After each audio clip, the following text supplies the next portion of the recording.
Chers étudiants, bonjour. Moi toujours, Madame Benazouz Nejiba, enseignante de français à l'Université de Biskra. Je vais vous présenter aujourd'hui le troisième cours du module pratique communicationnelle. Le cours s'intitule Stratégie de communication. Donc ce cours, il s'est fixé les objectifs suivants. D'abord, identifier les différents types de stratégies communicationnelles. Savoir résoudre ces problèmes de communication. Et enfin, s'approprier une compétence stratégique. Pour le plan de ce cours, nous allons donc le commencer d'abord par une introduction. On va voir ensemble la compétence de communication, la définition des stratégies de communication et les différentes classifications des stratégies communicationnelles. Enfin, on va terminer par une conclusion. Donc, commençons par le concept stratégie. Donc, le mot stratégie est apparu pour la première fois au XVe siècle. Il a le sens de gouvernement militaire d'une province. Mais dans notre époque, le mot va prendre d'autres sens. Il va être appliqué à divers secteurs de la vie humaine.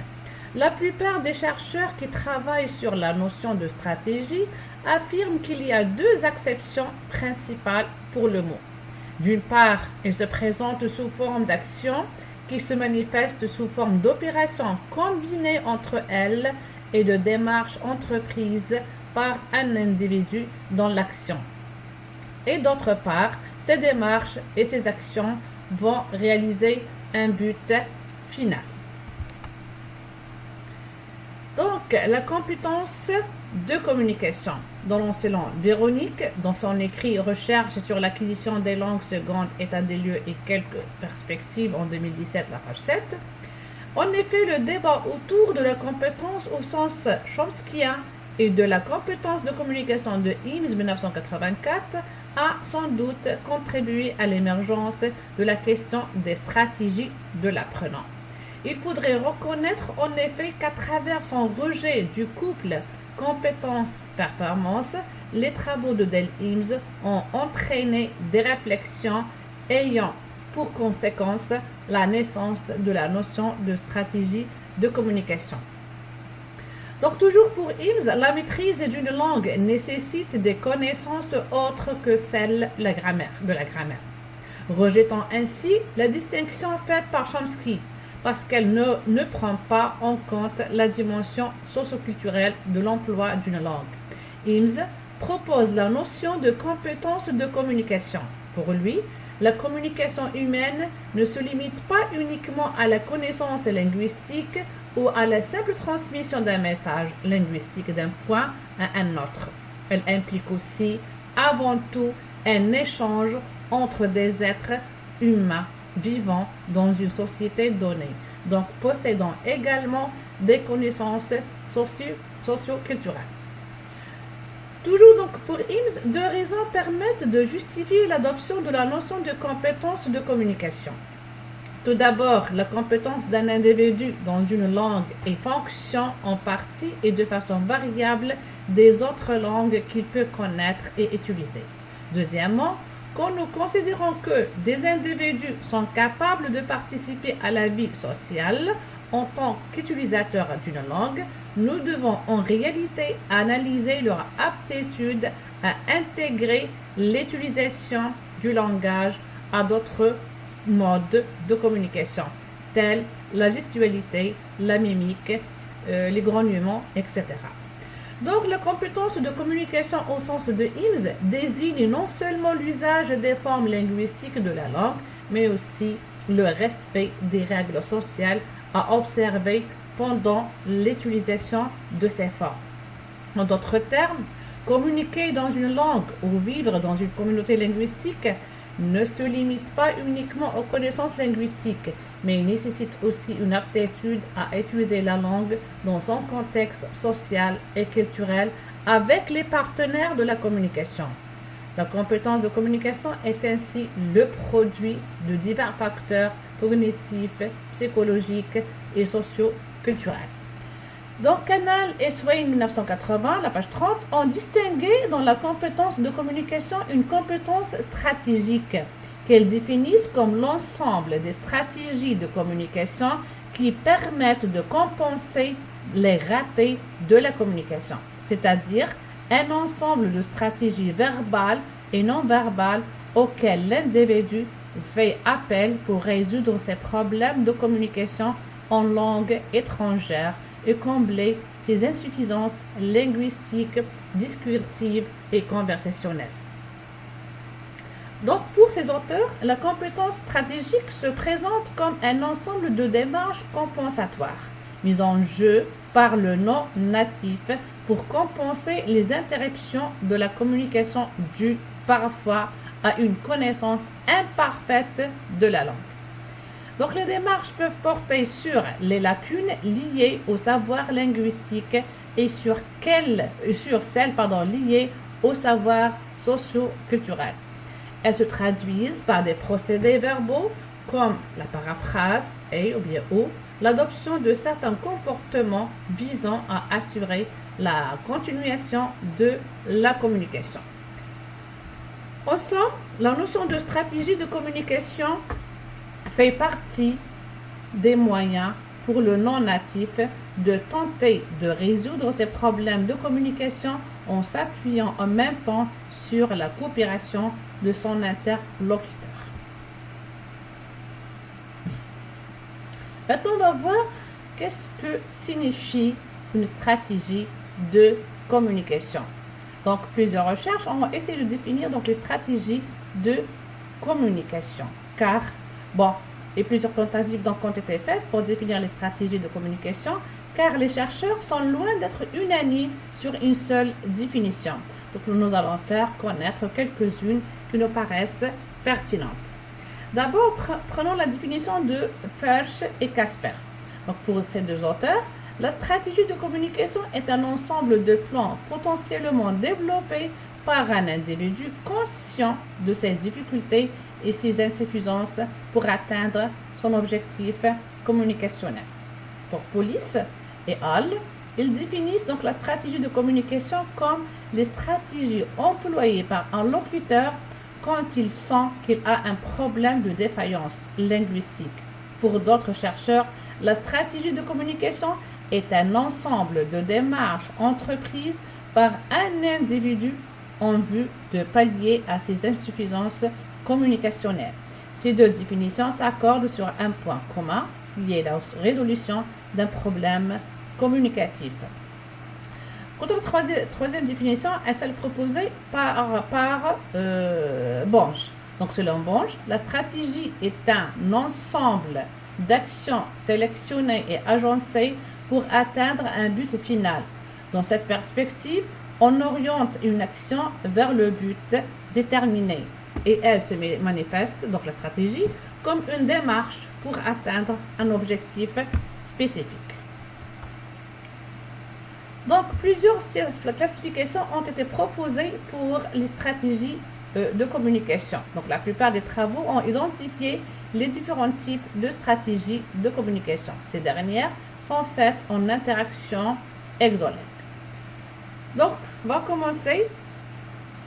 Parmi ces classifications, nous avons la classification de Fersch et Casper, la classification de Bunch, classification de Riley et la classification de Giacomi et Hérésia.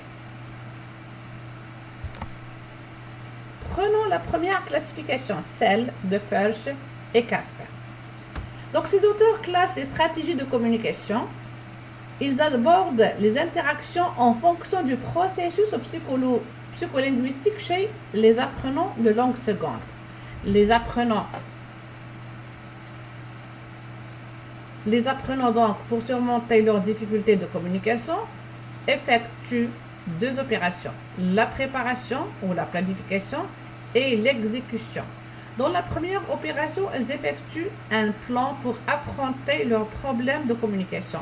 Ils puisent les éléments utiles dans leur système linguistique, puis ils les organisent à leur façon pour les mettre en exécution dans la phase suivante. Dans la dernière phase qui est l'exécution, les locuteurs non natifs passent à l'action. Donc, selon ces auteurs, 3 types de stratégies de communication existent chez le locuteur d'une langue seconde, qui sont d'abord les stratégies de réduction formelle. Il s'agit dans ce cas-là de réduire le système de la langue cible sur le plan phonologique, morphologique, syntaxique ou lexical. Donc ici, l'apprenant, bien le locuteur, utilise un système réduit de la langue cible pour éviter les incorrections grâce aux items insuffisamment automatisés. Il choisit de communiquer en cette langue. Il effectue une réduction sur la phonologie, la morphologie, la syntaxe ou le lexique de la langue cible. Deuxièmement, nous avons les stratégies de réduction fonctionnelle. Ici, le locuteur ne veut pas poursuivre son objectif de communication pour éviter un problème de communication. Il choisit de réduire son action, sa façon de communiquer en changeant le contenu de la communication par l'évitement du sujet de conversation ou le remplacement du contenu sémantique. On parle dans ce cas du lidage, donc action de réduction de risque d'erreur ou de conduite pragmatique. Le dernier type, ce sont les stratégies de réalisation ou d'accomplissement. Donc de temps en temps, le locuteur tente de résoudre son problème de communication en faisant recours à d'autres sources de communication ou moyens de communication. Exemple, le changement du code, les paraphrases, les néologismes, les généralisations, les stratégies de coopération, c'est-à-dire les appels, et les stratégies non linguistiques, le mime, le geste, imitation de son et la traduction littéraire. Maintenant, nous allons voir la classification de Bunch. Donc, cet auteur met l'accent sur le processus d'acquisition en situation de communication exolingue. L'appropriation de la langue étrangère se fait avec le concours d'un partenaire plus expérimenté ou actif de cette langue étrangère. Le locuteur non natif veut s'approprier la langue cible. Pour cela, il développe des stratégies de communication qui se résument en stratégie de résolution de problèmes de communication en production et en compréhension. Il est dans une situation de communication où il est constamment confronté à des exigences de communication qui sont en décalage par rapport à ses compétences et son savoir-faire de la langue cible qu'il veut utiliser. Donc, le locuteur non natif ou novice est à la recherche du sens avec son interlocuteur. Le locuteur natif ou l'expert, qu'on appelle natif ou expert. Donc, on parle dans ce cas de construction interactive de sens. Bunch, en s'inspirant des travaux qui l'ont précédé, développe 3 stratégies principales. Premièrement, les stratégies d'abondant. Donc ici, le locuteur d'une langue étrangère fait recours aux stratégies de réduction formelle. Dans ce cas précis, elle évite le plus possible les difficultés liées à la phonétique, la morphosyntaxe ou le lexique par peur de faire des fautes ou de se faire corriger. Deuxième type de stratégie, nous avons les stratégies de réalisation. Donc, ce sont des stratégies offensives par rapport aux stratégies d'abondant, qui sont des stratégies défensives. Donc, la démarche du locuteur vise la maîtrise des problèmes de communication et la poursuite de celle-ci. Cette démarche se caractérise par les stratégies d'acceptation du risque ou d'acceptation de la faute de la part du locuteur. L'expert est placé dans une situation interactive et est sollicité par le locuteur d'une manière directe ou indirecte pour coopérer. Enfin, le troisième type, il s'agit des stratégies de substitution. Ici, donc, le locuteur est à la recherche d'un substitut, soit à travers le recours à la langue maternelle, soit en utilisant la gestualité et les mimiques pour résoudre son problème de communication en langue étrangère.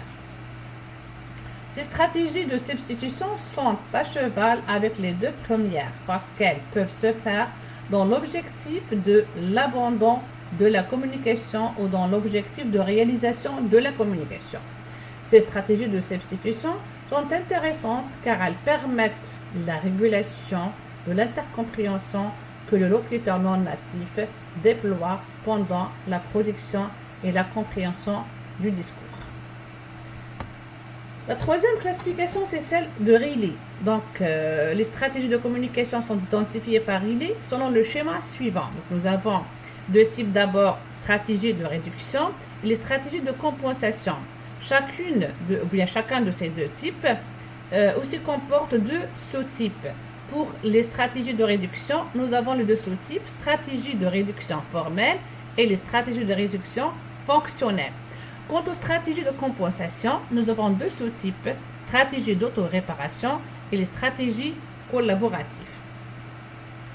Donc, Riley définit les stratégies de réduction comme des stratégies d'ajustement du discours à travers lesquelles les non-natifs évitent de faire des fautes. Donc, ils se divisent en deux grandes catégories. Les stratégies de réduction formelle sur le plan phonologique, morphologique et syntaxique et les stratégies de réduction fonctionnelle, l'usage du thème, abandon du discours, approximation ou généralisation. Donc, soulignons ici que cette classification n'est pas différente de celle proposée par Fudge et Casper.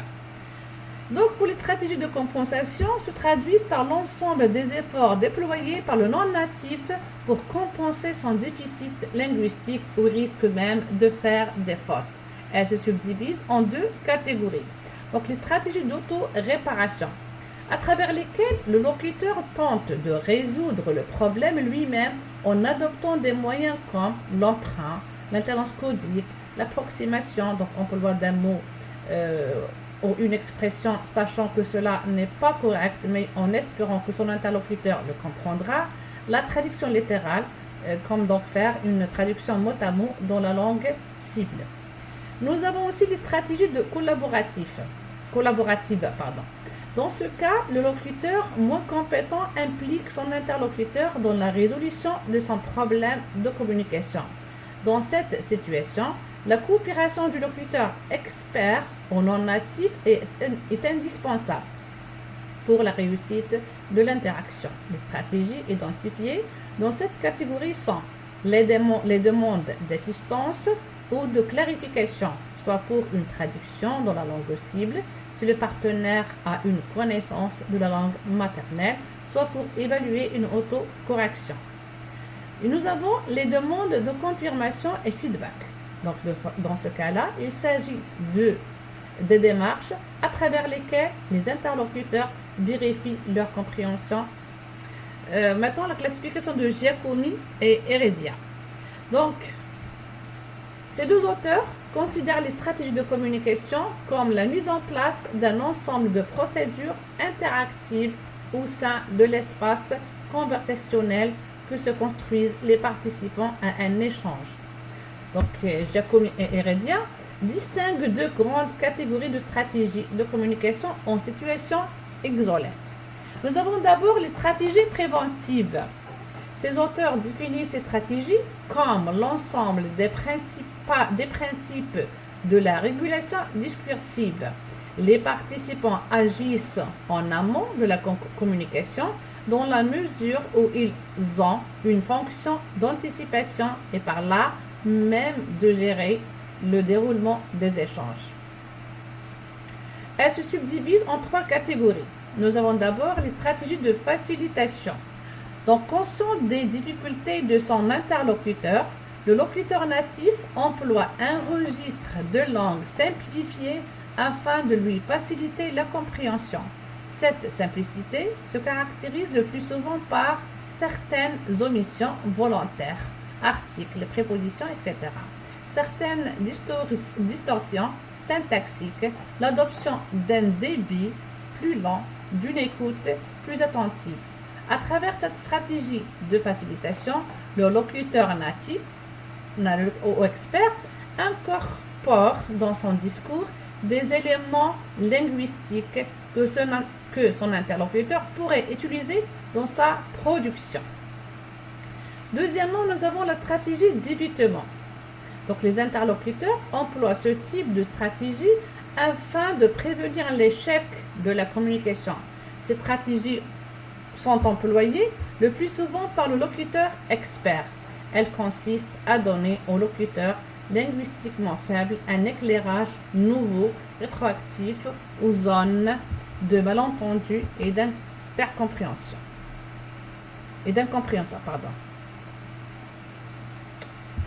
Les autocorrections. Donc, les autocorrections sont des stratégies adoptées à la fois par le locuteur natif et non natif, expert et novice. Elles constituent les interventions d'un des partenaires de l'interaction sur son propre discours avant même que son interlocuteur prenne la parole. Selon Giacomi et Heredia, ces stratégies offrent le double avantage de devancer une suspension de l'échange et de maintenir, de ce fait, la continuité thématique, ce qui représente autant de chances de mener à bien une conversation en cours. Donc, chez les locuteurs moins compétents, l'autocorrection ou auto-réparation, selon Shegloff et Sachs, prend souvent la forme de tâtonnement lexical, c'est-à-dire recherche de l'équivalent lexical ou de reformulation syntaxique. L'autocorrection peut être spontanée ou provoquée par la réaction de l'interlocuteur. Maintenant, pour les stratégies de gestion. Donc, Giacomi et Heredia définissent ces stratégies comme l'ensemble des procédures de gestion auxquelles ont recours les locuteurs pour essayer de résoudre de mieux possible un problème de communication qui compromet la poursuite immédiate de l'échange. Elles interviennent en aval du discours puisqu'elles ne font référence qu'à ce qui vient d'être dit par un locuteur. On fait partie des stratégies suivantes. D'abord, premièrement, la négociation parenthétique. Cette négociation se traduit par des attitudes de feedback ou de vérification de la compréhension, des demandes d'explication ou d'éclaircissement. Cette stratégie se caractérise par une déviation du flux normal de l'interaction au cours de laquelle les interlocuteurs s'engagent dans une activité métalinguistique. Elle peut être initiée soit par le locuteur faible, soit par le locuteur expert, suite à une sollicitation verbale ou non verbale. La négociation parenthétique est souvent déclenchée par l'apparition ou la prise en compte d'un problème de malentendu ou d'une incompréhension par l'un des interlocuteurs. Ainsi, à la suite d'une sollicitation de l'un des partenaires, l'attention est focalisée sur la forme et le sens à donner aux mots ou expressions en contexte. Donc l'interaction ne prend son cours normal qu'après la résolution du problème. Deuxième stratégie, c'est la reformulation. Elle survient dans l'échange généralement à la suite d'une question de clarification. Elle consiste à reprendre ou dire autrement ce qui vient d'être dit. Il s'agit de communiquer un même contenu en employant d'autres mots ou expressions. On distingue les autoreformulations, les reformulations d'un locuteur sur son propre discours et les hétéro-reformulations, c'est-à-dire les reformulations effectuées sur le discours de l'interlocuteur. Comme dernière stratégie, nous avons la définition. Cette stratégie se manifeste sous forme d'activités de type définitoire, à travers lesquelles les interlocuteurs en interaction tentent de résoudre les problèmes provoqués par leur asymétrie linguistique et leurs différences culturelles. Nous arrivons maintenant à la conclusion. Donc la communication est un processus interactionnel et il n'y a pas de stratégie de communication sans effort de collaboration entre les interlocuteurs. Les stratégies de communication se caractérisent par des actions spontanées et provoquées dans une situation de communication. Elles constituent des démarches individuelles que le participant développe non seulement pour produire de la parole, mais aussi pour comprendre et interpréter le discours de son partenaire. De ce fait, une stratégie de communication est une action orientée vers un but déterminé. Elle se manifeste comme une démarche entreprise spécifiquement pour atteindre un objectif spécifique. Elle constitue, selon Tardif, quelque chose d'intentionnel. Il s'agit d'atteindre efficacement un objectif. Elle a aussi quelque chose du pluriel. Il s'agit d'un ensemble d'opérations. Tardif 1992, la page 23. Donc, nous arrivons maintenant à la fin du cours. Je vous remercie énormément de votre attention.